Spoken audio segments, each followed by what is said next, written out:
Hello, જાગૃત અવાજમાં તમારું સ્વાગત છે. મારો નામ છે ચિંતન નથાણી. યસ, આજે પણ હું બેટા જોરદાર સ્કોલરશિપ લઈને આવ્યો છું તમારા લોકો માટે. શું છે આ સ્કોલરશિપ? તો એલઆઈસી કંપની જે છે બધાને ખબર જ છે.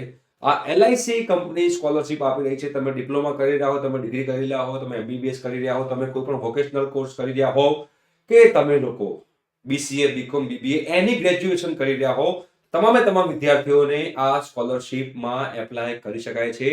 હું તમને એલઆઈસી ની ઓફિશિયલ વેબસાઇટ ઉપર જઈને બતાવીશ કે આમાં તમારે એપ્લાય કેવી રીતે કરવાનું છે. રાઈટ. અને જે લિંક જે છે બેટા, એ લિંક હું નીચે ડિસ્ક્રિપ્શન બોક્સમાં મૂકી દઉં છું, જેના કારણે તમે લોકો એ લિંક પરથી ક્લિક કરી અને જઈ શકશો અને એપ્લાય કરી શકશો. કેટલા બેનિફિટ છે, શું છે, તમે બધું ડિસ્કસ કરશું. આની પહેલા બી મેં ગઈકાલે પણ એક વિડીયો બનાવ્યો છે વિવો સ્કોલરશિપનો, લેપટોપ સ્કોલરશિપનો. એની લિંક પણ બેટા હું નીચે મૂકી દઉં છું. તમારે એ જોવું તો તમે એ પણ જોજો. એ તો સ્પેશિયલી ગુજરાતના સ્ટુડન્ટ્સ માટે છે, તો મિસ ના કરતા. ઠીક છે. તમારે જો એનું વિડીયો જોવો હોય તો લિંક નીચે મૂકી દઉં છું. અને આપણે જે એલઆઈસી જે છે બેટા, એલઆઈસી ની લિંક પણ હું નીચે મૂકી દઉં છું. તો શું છે આ એલઆઈસી ની સ્કોલરશિપ? આ એલઆઈસી ની જે સ્કોલરશિપ જે છે એને ગોલ્ડન જ્યુબલી સ્કોલરશિપ સ્કીમ કહેવાય છે. 2024 એટલે કે આ વર્ષ માટે છે. ધ્યાનથી સમજજો. LIC Golden Jubilee Scholarship Scheme 2024 for students belonging to the economically weaker section for pursuing higher study. 12th પછી તમે ડિગ્રી કરતા હો કોઈ પણ જગ્યાએ, કે 10th પછી તમે લોકો ડિપ્લોમા કરતા હો, કે કોઈ તમે વોકેશનલ કોર્સ કરતા હો, તો એ બધા લોકો માટે આ સ્કોલરશિપ છે. તમારા લોકોએ ધ્યાનથી સમજવાનું છે. હું બધી વસ્તુ તમને સમજાવીશ કે શું છે એલિજિબિલિટી ક્રાઇટેરિયા. તમે 12th પછી કોઈ ડિગ્રીમાં એડમિશન લઈ રહ્યા હો તો શું લખેલું છે? All candidates who have passed class 12 stream or is equivalent regular vocational diploma with at least 60% mark or equivalent CGPA grade in the academic year 2021-22 માં તમે હો, 2022-23 માં હો, કે 2023-24 માં હો, તમારા મિનિમમ આટલા માર્ક્સ હોવા જરૂરી છે. have taken admission in the academic year of 2024-2025 for pursuing first year degree course in the field of medical, medicine એટલે engineering, graduation in any discipline. graduation in any discipline મતલબ કે BCA, BCom, BBA કોઈ પણ 12th પછી તમારો 3 વર્ષનો graduation હોય કે 4 વર્ષનું ગ્રેજ્યુએશન હોય, એની ફિલ્ડ, બરાબર છે, એ તમામ સ્ટુડન્ટ જે એપ્લાય કરી શકે છે. Diploma course in any field એ લોકો એપ્લાય કરી શકે છે. Vocational courses through government recognised college, એમાંથી લોકો હોય તો એ લોકો પણ એપ્લાય કરી શકે છે. અને આઈટીઆઈ કરતા વિદ્યાર્થીઓ પણ આની અંદર એપ્લાય કરી શકે છે. બટ તમારા 60% એટલીસ્ટ માર્ક હોવા જોઈએ 12th ની અંદર. તો તમે 12th પછી એપ્લાય કરી રહ્યા હો તો, રાઈટ. તમારી જે ફેમિલી ઇન્કમ જે છે, એ ફેમિલી ઇન્કમ જે છે 2.5 લાખથી ઓછી હોવી જોઈએ. ફેમિલી ઇન્કમ તમારી 2.5 લાખથી વધારે ન હોવી જોઈએ.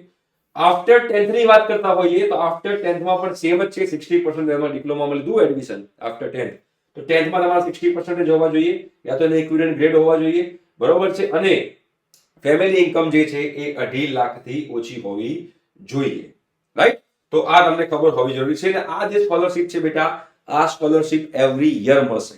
જ્યાં સુધી તમારું ગ્રેજ્યુએશન કમ્પ્લીટ નહીં થાય ત્યાં સુધી તમને લોકોને આ સ્કોલરશિપ મળતી રહેશે. કેટલી અમાઉન્ટ છે એ પણ તમે જોઈ લઈએ. જો તમે લોકો એમબીબીએસ માં હો, બીએમએસ માં હો, બીએચએમએસ માં હો, બીડીએસ માં હો, બરાબર છે, તો એ લોકોને મળશે 40,000 રૂપિયા પર યર. બરાબર છે, 40,000 રૂપીસ પર યર. 20,000 રૂપીસના 2 ઇન્સ્ટોલમેન્ટમાં આવશે. 20,000 ના 2 ઇન્સ્ટોલમેન્ટમાં આવશે. જો તમે લોકો બીઈ બેટા કરો, બીઆર કરી રહ્યા છો, મતલબ કે એન્જિનિયરિંગ કરી રહ્યા છો કે આર્કિટેક્ચર કરી રહ્યા છો, તો 30,000 રૂપિયા પર યર આવશે. એટલે કે 15,000 ના 2 સ્લોટમાં આવશે. એવરી યર 30,000 રૂપિયા આવશે. અને જો તમે બીજો કોઈ ગ્રેજ્યુએશન કરી રહ્યા હો, ફોર એક્ઝામ્પલ તમે બીસીએ, બીકોમ, બીબીએ જેવી 3 વર્ષનું ગ્રેજ્યુએશન જે કહેવાય, જેને નોન પ્રોફેશનલ કોર્સિસ કહેવાય છે, એમાં તમે લોકો સ્ટડી કરી રહ્યા હો, તો તમને લોકોને 20,000 રૂપીસ પર યર નું તમને લોકોને મળશે. 10,000 ના 2 પાર્ટમાં જે છે આવશે, બરાબર છે. આ તમને ખબર હોવી જોઈએ. હવે પેમેન્ટ જે છે એના થશે. The bank account to which the amount to be transferred has to be active and in case it is dormant. બરાબર, તમારું બેંક એકાઉન્ટ એક્ટિવ હોવું જોઈએ. આ વસ્તુ તમારે ધ્યાનમાં રાખવાની છે. હવે બીજી વસ્તુ કે આપણે એમાં એપ્લાય કેવી રીતે કરશું? તમે પીડીએફ માં જશો બેટા, તો પીડીએફ માં તમે ચેક કરશો તો એમાં નીચે છે કે એક લિંક આપેલી છે. એ લિંક ઉપર જશો, તમે લિંક ઉપર ક્લિક કરશો એટલે તમારે ડાયરેક્ટ એલઆઈસી ની જે ઓફિશિયલ વેબસાઇટ છે ઓપન થશે. આ એલઆઈસી ની જે ઓફિશિયલ વેબસાઇટ છે એની પર ક્લિક કરું છું તો જો આ licindia.in આની ઓફિશિયલ વેબસાઇટ ઉપરની જ આ નોટિફિકેશન છે. એટલે કોઈએ આમાં ડરવાની જરૂર નથી. અહીંયા જો લખ્યું છે click here to apply four LIC golden jubilee scholarship, તો આની પર બેટા હું ક્લિક કરીશ. આની પર ક્લિક કરશો એટલે તમને લોકોને બધી વસ્તુ અહીંયા મળશે. Golden jubilee foundation community development apply here for scholarship scheme અહીંયા આગળ તમે જોશો એટલે એપ્લાય હિયર બટન પર હું ક્લિક કરીશ એટલે તમે જોજો અહીંયા બધી વસ્તુ જે છે તમારી ડિટેલ જે માંગી છે એ તમારી આગળ ફિલ કરવાની છે. એટલે કે તમારે કયા સ્ટેટમાંથી છો, તમે કયા ગુજરાત સ્ટેટ હોય તો તમારે ગુજરાત સ્ટેટ લખવાનું છે. બીજી વસ્તુ, આ સ્કોલરશિપ તમારે ઓનલાઈન જ એપ્લાય કરવાની છે. એવું નથી કે તમે કોઈ નજીકના LIC ની ઓફિસમાં જઈને એપ્લાય કરી શકો છો. ના, એવું નથી. ઓનલાઈન જ એપ્લાય કરવાનું છે. એપ્લાય કરવાના કોઈ રૂપિયા નથી. ફ્રી ઓફ કોસ્ટ તમે લોકો બેટા એપ્લાય કરી શકો છો. તો એપ્લાય જરૂરથી કરજો. પછી તમે ગુજરાત, તમે ધારો કે સ્ટેટ સિલેક્ટ કરો તો એના પછી તમારું ડિસ્ટ્રિક્ટ જે છે એ સિલેક્ટ કરજો. અને એના પછી તમારું જે first name, surname, father's name જે છે એ એકોર્ડિંગ ટુ તમારું જે આધાર કાર્ડ ડિટેલ જે છે બેટા એ આધાર કાર્ડના ડિટેલ પ્રમાણે જ તમે લોકો આ બધું ફિલઅપ કરજો. રાઈટ. પછી જેન્ડર એટલે કે મેલ ફિમેલ છો, ડેટ ઓફ બર્થ તમારી કઈ છે, તમારી નેશનાલિટી તમે ઇન્ડિયન છો કે ઇન્ડિયન નથી, બરોબર. Address line 1, address line 2, city, તમારો pin code, landline, mobile, email, category, બરોબર. પછી તમે શેના માટે એપ્લિકેશન એપ્લાય કરી રહ્યા છો, 10th પછી કે 12th પછી કે ડિપ્લોમા પછી. 12th પછી કે ડિપ્લોમા પછી હોય તો આની પર ક્લિક કરવાનું, 10th પછી હોય તો તમારે આની પર ક્લિક કરવાનું છે, બરાબર. Educational stream propose to pursue, તમે કઈ સ્ટ્રીમમાં છો, એન્જિનિયરિંગમાં, medicine, arts, science, commerce, diploma, vocational, કયા કોર્સમાં છો, તમે ઇન્ટિગ્રેટેડ કોર્સમાં છો એ તમારે સિલેક્ટ કરવાનું છે. પછી કોર્સ નેમ આવશે.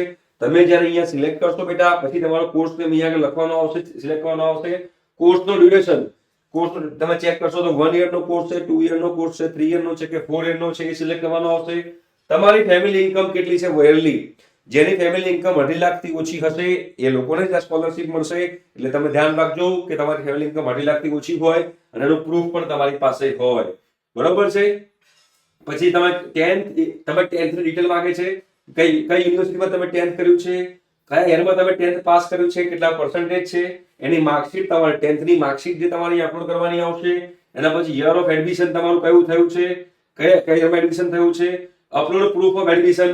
અહીંયા તમારે પ્રૂફ ઓફ એડમિશન એટલે કે તમારો જે એડમિશન લેટર છે એ તમારે અહીંયા આગળ અપલોડ કરવાનો છે, બરોબર. એની of your family member currently receiving any LIC, જે બીજા કોઈને તમારા ફેમિલી મેમ્બરને કોઈ LIC ને સ્કોલરશિપ મળી રહી છે, યસ કાં તો નો પર સિલેક્ટ કરવાનું છે. તમે બીજી કોઈ સ્કોલરશિપ સિલેક્ટ રિસીવ કરી રહ્યા છો, બીજી કોઈ સ્કોલરશિપમાં એપ્લાય કર્યું તમને મળી હોય તો યસ લખો કાં તો નો લખજો, બરોબર. પછી તમારે બેંક એકાઉન્ટ ડિટેલ નાખવાની છે. એમાં તમારો IFSC કોડ, તમારો બેંકનો number, name of the bank, branch name, account number અને last 4 digit of Aadhaar card. Aadhaar કાર્ડના છેલ્લા 4 ડિજિટ તમારે આની અંદર નાખવાના છે અને અહીંયા બધું ઉપર ક્લિક કરીને સબમિટ બટન પર ક્લિક કરવાનું છે. તમે જો આવી રીતે કરશો તો તમે લોકો આની અંદર એપ્લાય કરી શકશો. એપ્લાય કરવાનું બિલકુલ ફ્રી છે, બરોબર છે. તો જેટલા પણ લોકો જાગૃત આવાસ પરથી આનું એપ્લાય કરવા જઈ રહ્યા છે, હું ભગવાનને પ્રાર્થના કરીશ કે મેક્સિમમ લોકોને આ સ્કોલરશિપ મળે અને મળે તો કમેન્ટ બોક્સમાં કમેન્ટ કરતા રહેજો કે thank you so much sir, તમારા કારણે અમને આ સ્કોલરશિપ મળી તો અમને હજુ આવા ઘણા બધા વિડીયો જે છે એ બનાવવાની મજા આવશે. ઠીક છે. અને યસ, ચેનલ સબસ્ક્રાઇબ કરી દેજો. Thank you so much. By.